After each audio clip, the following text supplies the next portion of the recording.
Chef Tony Matassa for BBQGuys.com. Today I'd like to make with you guys something that's been a family tradition in the Matassa family for, I don't know, probably 4 or 5 decades. I don't know when it got started, probably my great-great-grandparents. Saturday and Sunday mornings, you're having breakfast. The whole family's having breakfast, and if Papa Joe's involved, or any of the grandparents, or now my dad with his grandkids are involved, pancakes are involved. So I'd like to make buttermilk pancakes with you today, the way we do at my house. And I'd like to step it up a little bit. I'm going to zoom in a second and show you guys something you can do if you're doing, especially for the grandkids, or if you're doing a brunch type deal, or you got a lot of people over. It's a great thing. It's basically like a pancake bar. Here, and this is just very small sampling of what you could do. You could put any number of things, candy bars if you'd like, M&Ms, whatever. But I have some sliced bananas, some blueberries, strawberries sliced, some whole pecans. I have some white chocolate chips. You could of course go with dark. You could mix. You can do anything you'd like. That's the great thing about pancakes for breakfast or brunch. It's pretty wide open. So let's get started. 1 1/4 cups of all-purpose flour. And it's a pretty simple thing too. That's the other fun part about pancakes. They're fun, simple, kids like them, adults like them, whether they like to admit to it or not. You want to sift your flour just to aerate it. You want your pancakes to be nice and light.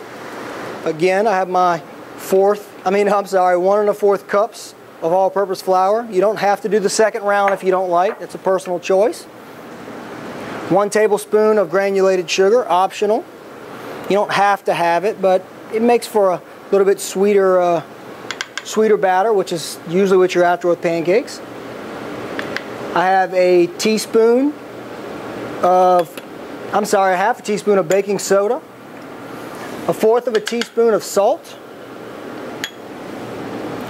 2 teaspoons of baking powder. Make sure you don't get those crossed up. That's nothing you want to do. Will not be good tasting pancakes. And then sift the whole thing together. Again, just making sure that it's aerated. Like I said, my flour sits around, I never know exactly how long, but it's always in a cupboard, so it's a good way to aerate it and get it kind of fresh again and ready to rock. You want to blend together your wet ingredients. That's 1 1/4 cups of buttermilk, 2 tablespoons of melted butter. You could use some sort of vegetable oil if you prefer.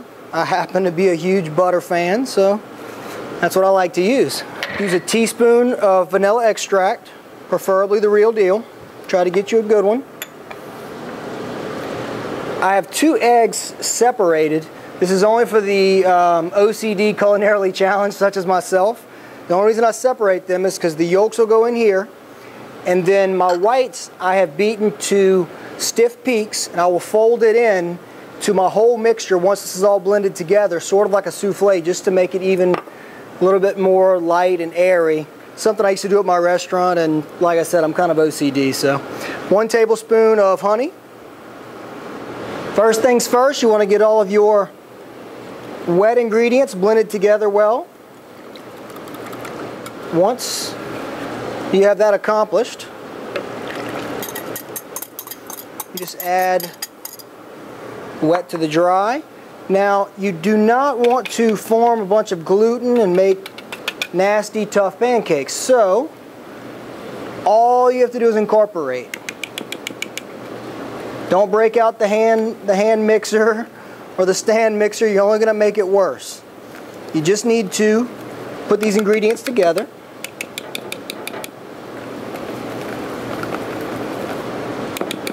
As you can see, I mixed that around probably 5 times. Now with your stiff peaks, for the 2 people in the United States that are probably as OCD as me and feel like trying this, go for it. You just add your egg whites in, fold them in just like you would a souffle. It's just that simple. All you need is some little dishes.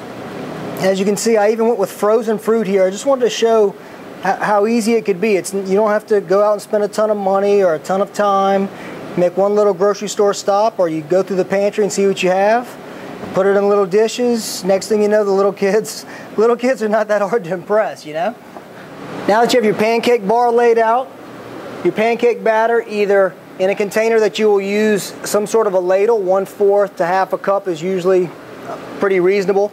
I like to go with something I can actually pour out of. That's my method. Everybody has one, I guess.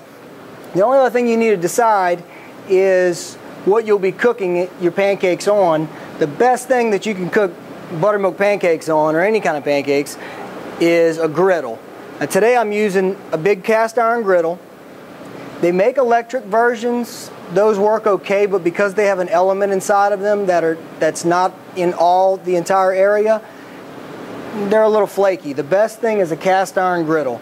If you're cooking breakfast at all for more than 1, maybe 2 people, a griddle. Cast iron griddle is the way to go.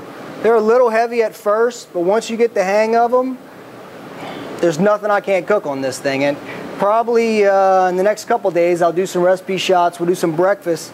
I'll have some pancakes going with some bacon going, some eggs. You get it all together. You don't have to wait an hour and a half to feed all the grandkids or nephews, nieces, uncles, whoever you're feeding for breakfast. A big griddle is the way to go. All right, let's get started. You need to make sure, especially if you're using cast iron, but if you're using anything, it needs to be preheated. But cast iron, you want to make sure it's really good and preheated, because as I said, it'll carry that heat perfectly even and keep it even for when you're doing your pancakes. They'll come out golden brown. So let's get everything lit up. One of the best ways to know that your griddle is good and preheated, believe it or not, it's not exactly a 2009 technique, but put a little cold water, and it should dance around on your griddle like mine just did. I don't know if you'll be able to see that on camera, but when that happens, it's ready. Now, of course, I have all the good stuff here, so I have this basting set from Grill Pro that makes this kind of nice, but I want to give it a nice little coating of butter. Wherever you're actually going to put some of the different pieces and products that you might have, put a little extra butter and put them on there first. Let them cook a little bit in the butter and kind of caramelize up and brown up a little bit. It'll be even better. All right, here we go.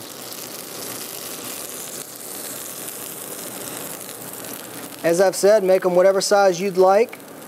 I like a fairly nice sized pancake. You could go for the silver dollar effect and do a bunch of them, or you can go with like a medium and stack them. I like to go with a couple really large pancakes. I don't know about you guys, but that just screams to me Saturday or Sunday morning breakfast at my grandparents' house when I was a kid. I'm gonna go ahead and flip this guy. There you go, nice.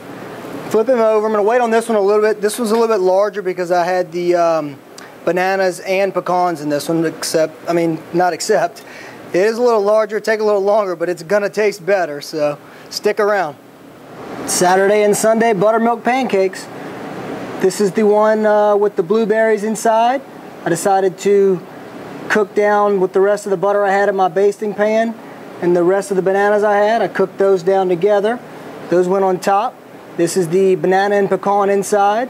I did the same with a little butter and the strawberries, and then dusted them off with confectioner's sugar, and that's it. Ready to be topped with syrup or honey or whatever you'd like. I hope you enjoyed making buttermilk pancakes with me today. I hope I've sparked some of your imagination with the little pancake bar. Let your mind wander, do whatever you'd like to do. If growing up this was not a tradition in your household, maybe it's time for you to start a tradition. You've got some grandkids, nieces, nephews coming up. It's a perfect tradition. And if that appears to be a little bit too much work for you, all you have to do is omit the eggs and blend all of your dry ingredients together in a large quantity and keep it in a plastic resealable container.